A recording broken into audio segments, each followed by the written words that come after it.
एक शांत-सा दिखने वाला दिन अचानक इतनी बड़ी तूफान की आहट ले आएगा, किसी ने भी कल्पना नहीं की थी। चौहान हाउस में हल्की हलचल तो पहले से ही थी, पर आज माहौल कुछ अलग ही था। प्रभात जी कई दिनों से महसूस कर रहे थे कि परिवार में बढ़ती दूरी एक न एक दिन इतना बड़ा रूप ले लेगी कि शायद वापस लौटना मुश्किल हो जाएगा। उन्होंने कई बार चंद्रिका को समझाने की कोशिश की कि बहू को अपनाने से घर की खुशियां लौट आएंगी, लेकिन चंद्रिका अपने जिद्दी स्वभाव में अड़ी हुई थी। वह बार बार यही कहती, वह हमारी बहू है ही नहीं, हम उसे कभी स्वीकार नहीं करेंगे। लेकिन प्रभात जी को लगता था कि यह दूरी एक दिन सबको खो देगी। आज भी उन्होंने चंद्रिका को बहुत समझाया, उनकी आवाज में दर्द था, सच की भारी सच्चाई थी। वे बोले, एक दिन ऐसा आएगा कि सबको इस दूरी की आदत पड़ जाएगी। उस दिन तुम चाहे जितना भी अपने बेटे और बहू को वापस बुलाना चाहोगी, वे कभी घर नहीं आएंगे। प्रभात की आवाज में एक गहरी चेतावनी थी, जिसे सुनकर बाकी सभी, अविनाश, दिव्या, सन्न रह गए।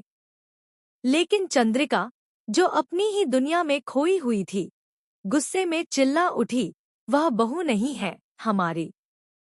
यह सब बस एक अपशगुन है। प्रभात जी उसकी बात पर खुद को रोक नहीं सके। वह एकदम तेज आवाज में बोले, अगर तुमने आज भी सही को नहीं अपनाया, तो कल बहुत देर हो जाएगी। लेकिन किसी ने नहीं सोचा था कि उसके अगले ही पल कुछ ऐसा भयानक हो जाएगा जिसका असर सबकी जिंदगी पर पड़ेगा। अचानक प्रभात जी का हाथ उनके सीने पर गया। तेज दर्द ने उनके चेहरे को सफेद कर दिया, उनकी सांसें लड़खड़ाने लगी, और देखते ही देखते वे जमीन पर गिर पड़े। पूरा चौहान हाउस एक चीख में बदल गया। चंद्रिका चिल्लाई, दिव्या रो पड़ी, अविनाश घबराकर डॉक्टर को फोन करने लगा। सभी लोग आंधी की तरह प्रभात को उठाकर कार में डालते हैं और हॉस्पिटल के लिए भागते हैं। रास्ते भर चंद्रिका का चेहरा मौत जैसा सफेद था।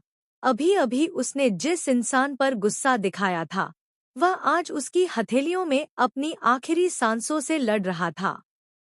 उधर दूसरी तरफ, उसी समय वसुधा के घर में एक अनहोनी होने वाली थी।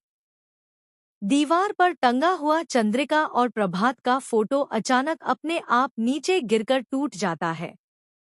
कांच के टूटने की वह आवाज वसुधा के दिल को चीर जाती है।